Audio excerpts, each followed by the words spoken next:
I remember sitting across from someone who had an explanation for everything. Every failed relationship, every broken friendship, every argument, and every person who had ever walked away from them all had one thing in common. Somehow, they were always the victim. Their ex was toxic. Their best friend was jealous. Their family didn't understand them. Their coworkers were intimidated by them. Their partner was manipulative. Their therapist was biased. And then one day, they looked at me and said something I'll never forget. They're all narcissists. At first, I didn't say anything. Maybe they were right. Maybe they really had been surrounded by selfish, harmful people. Maybe they really were unlucky.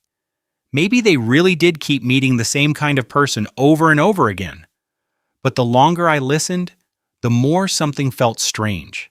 It was not because they had been hurt. It was because, in their version of every story, they had never hurt anyone. They had never overreacted. They had never manipulated. They had never lied. They had never pushed someone too far. They had never ignored someone's feelings. They had only defended themselves. They had only protected their peace. They had only reacted. And that was when I started to understand something. Sometimes the person who calls everyone else a narcissist is not exposing everyone else.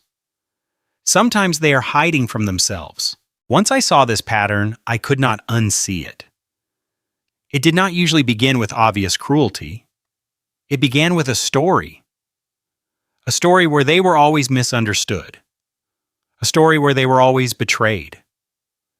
A story where every person who disagreed with them was jealous, toxic, insecure, or narcissistic. And the most confusing part was that they sounded completely convinced. They might cry while telling the story. They might speak with confidence. They might use words that sound emotionally intelligent. They might say, "I had to cut them off because they were draining my energy," or "they kept gaslighting me," or "they couldn't handle my boundaries." And when you first hear it, you might believe them. I did, because when someone tells a story with enough pain in their voice, it is easy to assume they are telling the truth. But eventually, I noticed the pattern underneath the pain. Every story had a villain. Every story had betrayal. Every story had drama. But not one story had accountability. Not once did they say, "I handled that badly." Not once did they say, "I hurt them too." Not once did they say, "I can see why they felt that way." And that is where the real psychology begins. For many narcissistic people, the hardest thing in the world is not losing someone. It is seeing themselves clearly. That may sound simple, but it is not. To see yourself clearly, you have to face the possibility that you are not always the hero of the story. You have to admit that sometimes your tone was cruel. Sometimes your apology was fake. Sometimes your love came with control. Sometimes your pain became punishment. For someone with strong narcissistic traits, that kind of self-awareness can feel unbearable because it touches shame. And shame is often the feeling they're trying to escape. So instead of asking, "What did I do?" they ask, "What is wrong with you?" Instead of saying, "Maybe I was selfish," they say, "You're selfish." Instead of saying, "I manipulated the situation," they say, "You're manipulating me." Instead of saying, "I need control," they say, "You're trying to control me." And instead of wondering, "Do I have narcissistic traits?" they accuse everyone else of being narcissists. That is called projection. Projection is when someone takes something they cannot accept in themselves and sees it in another person. It is one of the most confusing things to experience because it can make you question your own reality. I have seen people walk into a conversation ready to explain how they were hurt and leave that same conversation apologizing for being too sensitive. I have seen people bring up a lie and somehow end up defending themselves against being called untrustworthy.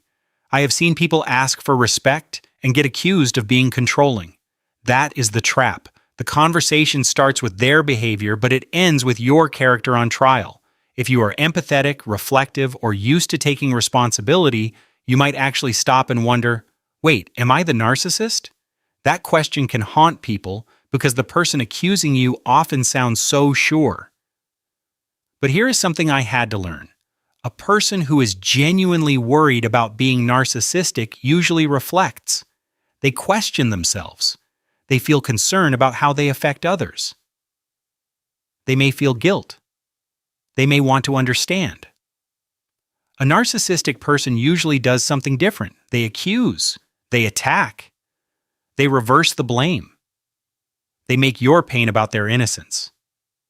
They do not ask, "How can I repair this?"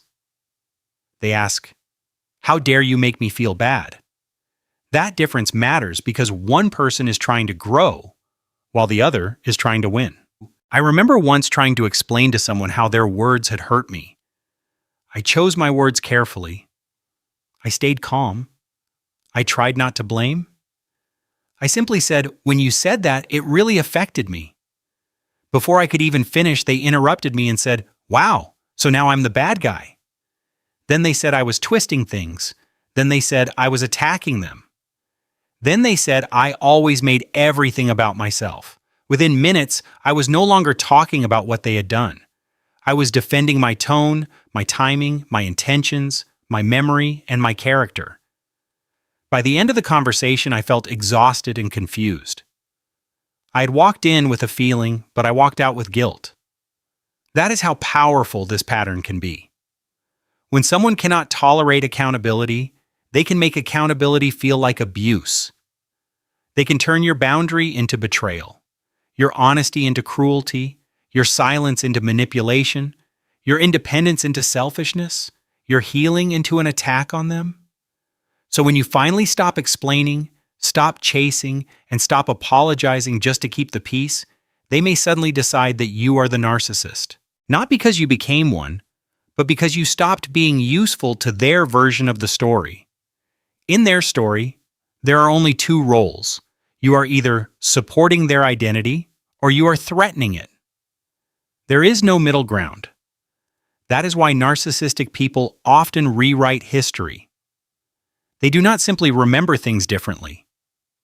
They remember things in a way that protects them. If they yelled, it was because you pushed them. If they lied, it was because you could not handle the truth. If they cheated, it was because they felt neglected. If they ignored you, it was because they needed space. If they hurt you, it was because you hurt them first. There is always a reason. There is always an excuse. There is always a way for them to stay innocent. After a while, you start to realize that you are not talking to someone who is searching for the truth. You are talking to someone who is defending a self-image. They need to be the good one, the wounded one, the misunderstood one, the one who loved too much, the one who gave everything, the one who was used. And if you challenge that image even gently, they experience it as an attack. That is why they can call everyone else narcissistic while never considering it in themselves. The label is not being used for insight, it is being used as a shield, and sometimes it is being used as a weapon. They call you narcissistic so they do not have to ask whether they are being selfish. They call you manipulative so they do not have to look at how they control the narrative.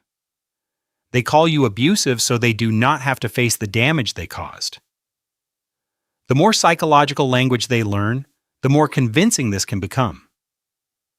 Words like gaslighting, trauma, boundaries, toxic, and narcissist can help people understand real harm. But in the wrong hands, those same words become tools for avoiding responsibility.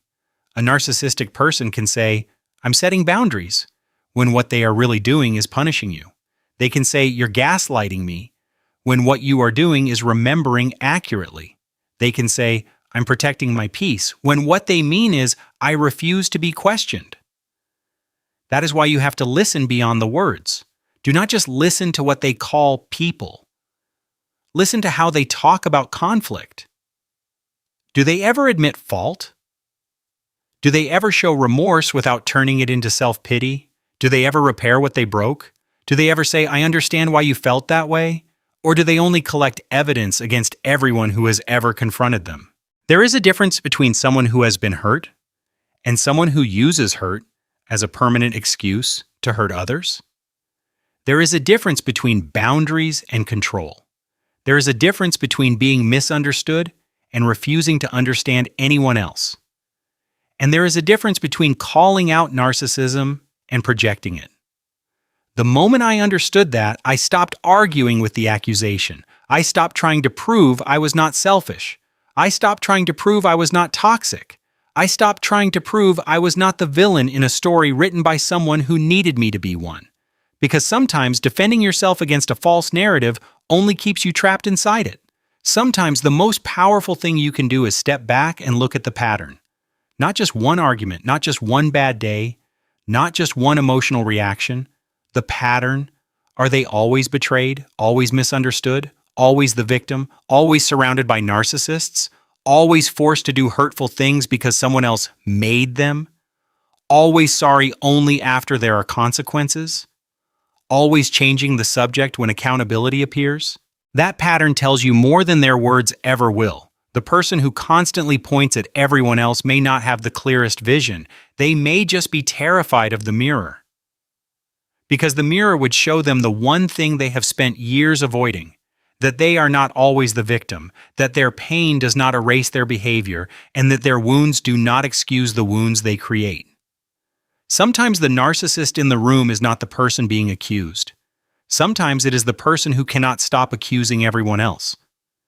So if you have been called selfish, toxic, or narcissistic by someone who never takes responsibility, pause before you absorb that label. Ask yourself, do I reflect? Do I care when I hurt people? Do I try to repair? Do I question myself? Do I feel remorse?